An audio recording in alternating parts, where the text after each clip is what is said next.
बिस्मिल्लाहिर्रहमानिर्रहीम। हम देखते हैं कि बायोटेक्नोलॉजी एक्चुअली में है क्या। Biotechnology is actually the combination of two words, bio which means.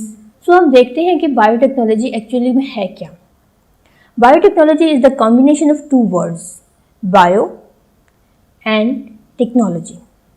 Bio means life और life related process, just as breathing, just as digestion, just as circulation of blood. So कोई भी process जो life से related होगा that will be included in bio, term bio.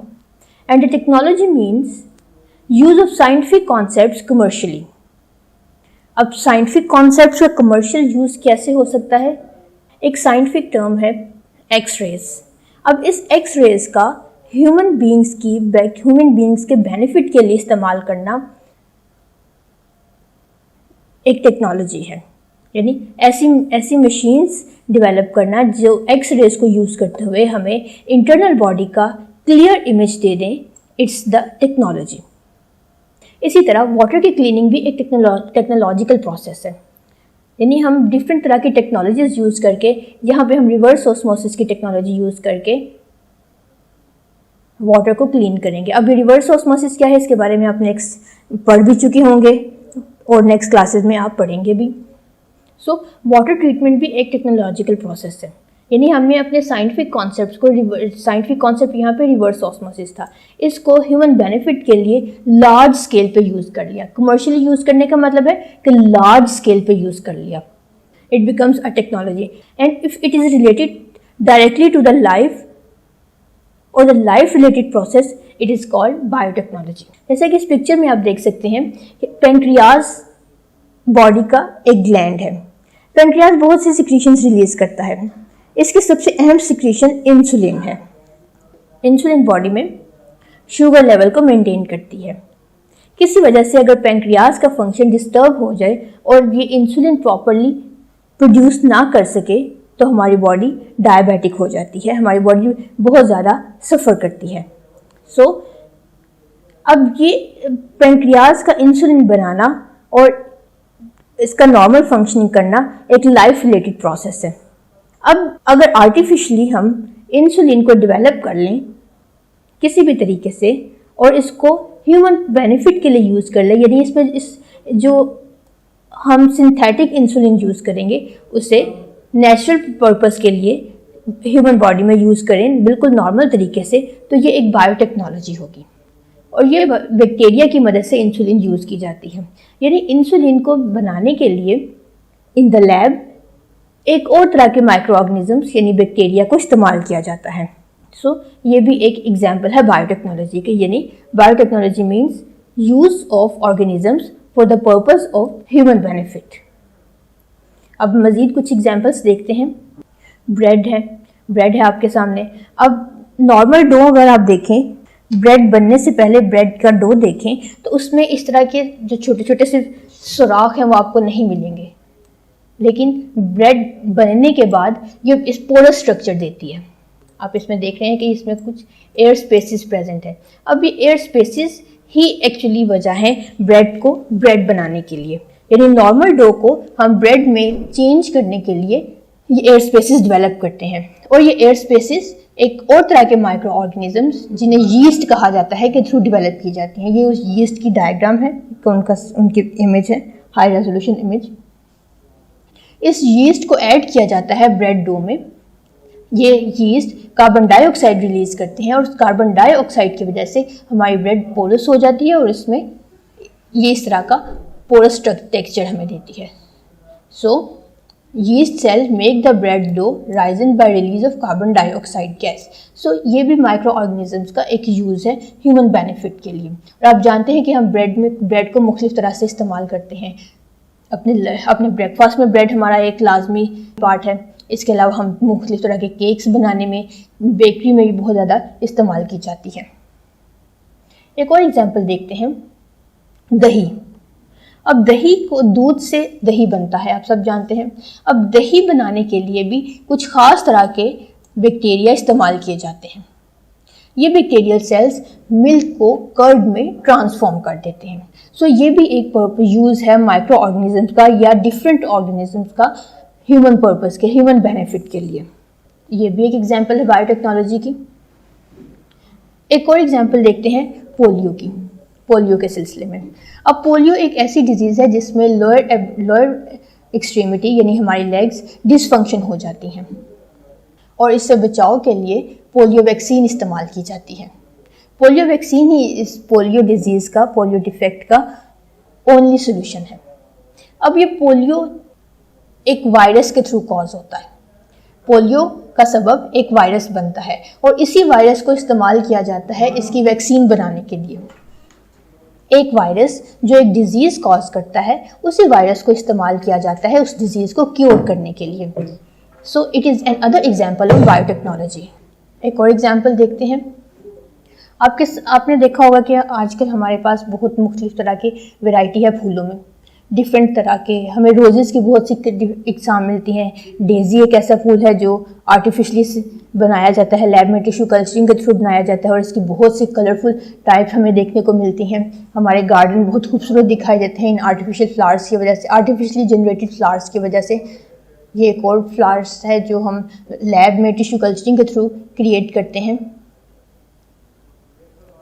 ये तमाम examples भी biotechnology के लिए आती हैं कि हमने फ्लावर्स को अपनी मर्जी का कलर दे दिया। नेचुरली रोज़ फ्लावर हमें 2 से 3 कलर्स में मिलता है, लेकिन हमने आर्टिफिशली इसको जेनेटिक इंजीनियरिंग के थ्रू रोज़ के बहुत से कलर्स हमें आज पाए जाते हैं। ये तमाम भी बेनिफिट्स हैं बायोटेक्नोलॉजी के कि हमने पौधों को अपनी मर्जी का कलर, अपनी मर्जी का फ्रेगरेंस, पौधों से अपनी मर्जी की यील्ड लेना स्टार्ट कर दी है। इसी तरह आप जानवरों में देखें, एक गाय की natural productivity, natural milk production बहुत कम है, लेकिन आजकल ऐसी गाय, ऐसे एनिमल्स प्रोड्यूस किए जा रहे हैं जिनकी मिल्क प्रोडक्शन बहुत ज़्यादा है। यानी इनसे हम फूड कंटेंट बहुत ज़्यादा ले रहे हैं। या आपके सामने नीली रावी बफलो है जिसे मिल्क प्रोडक्शन के लिए इस्तेमाल किया जाता है और इसकी milk production capacity natural capacity से बहुत ज़्यादा है। ये वो तमाम एग्जांपल्स हैं जो बायोटेक्नोलॉजी के ज़ुमरे में आती हैं, जो बेनिफिट्स हैं बायोटेक्नोलॉजी का। यहाँ से हम बायोटेक्नोलॉजी को डिफाइन कर लेते हैं कि it is the art of utilising living organisms and their products for the production of food, drink, medicine और for other benefits to human race और अदर एनिमल स्पीशीज।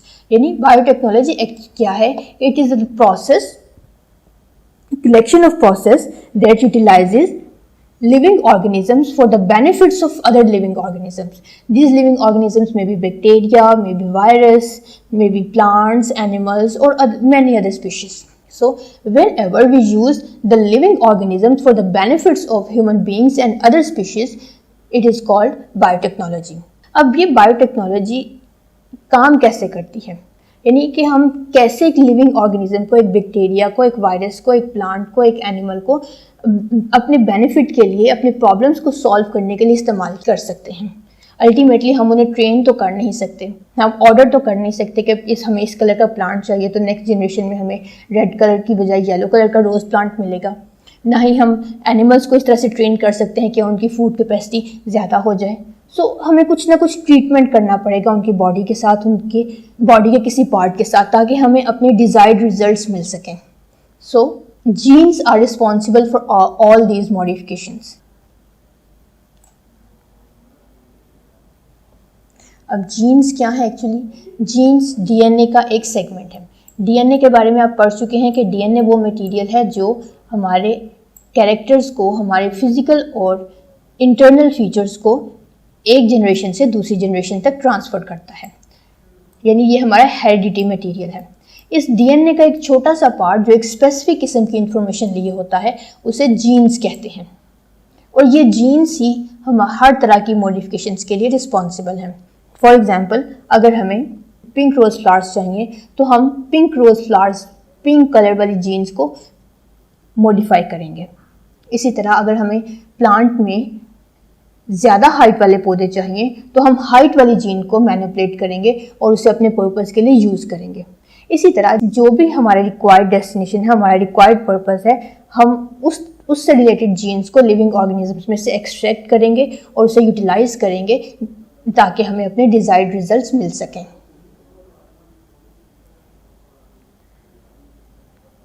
ये आप जानते हैं कि genes are part of DNA. And what is DNA? DNA is coiled and condensed in the form of chromosomes. Last chapter में, chapter 2 में, हमने jeans और क्रोमोसोम्स और डीएनए के बारे में ब्रीफली इंट्रोडक्शन किया था। हमने देखा था कि सेल डिवीजन में के वक्त क्रोमोसोम्स अनकॉइल्ड होना शुरू हो जाते हैं और इससे पहले क्रोमोसोम्स कॉइल्ड और हाईली कंडेंस्ड फॉर्म में होते हैं। जब इन क्रोमोसोम्स को, जो कि हाईली कंडेंस्ड फॉर्म में है, अनवाइंड किया जाता है, जैसे कि इस पिक्चर में आप देख सकते हैं कि ये एक क्रोमोसोम है, न्यूक्लियस में प्रेजेंट है। इस क्रोमोसोम को जब अनवाइंड किया जाता है तो हमें डीएनए मिलता है। ये सारा डीएनए है और इस डीएनए का एक छोटा सा पार्ट,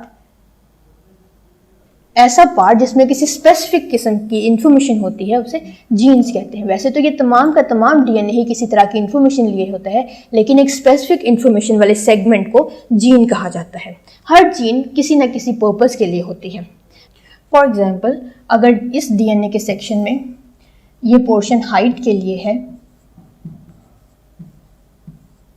इसमें आई कलर है, इस पोर्शन में, इस पूरे पोर्शन में आई कलर की इंफॉर्मेशन है। नेक्स्ट पोर्शन में, नेक्स्ट जो डीएनए का पोर्शन होगा, उसमें ब्लड ग्रुप्स हैं।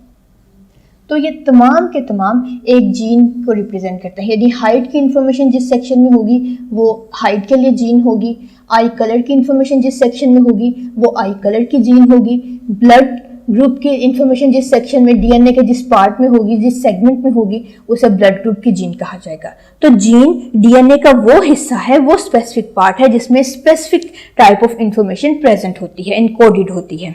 और इन तीनों का रिलेशनशिप क्या है कि gene which contains a specific type of information is a part of DNA, and DNA is present in highly condensed form, that is chromosomes. They become only visible during or before the cell division. Thank you very much.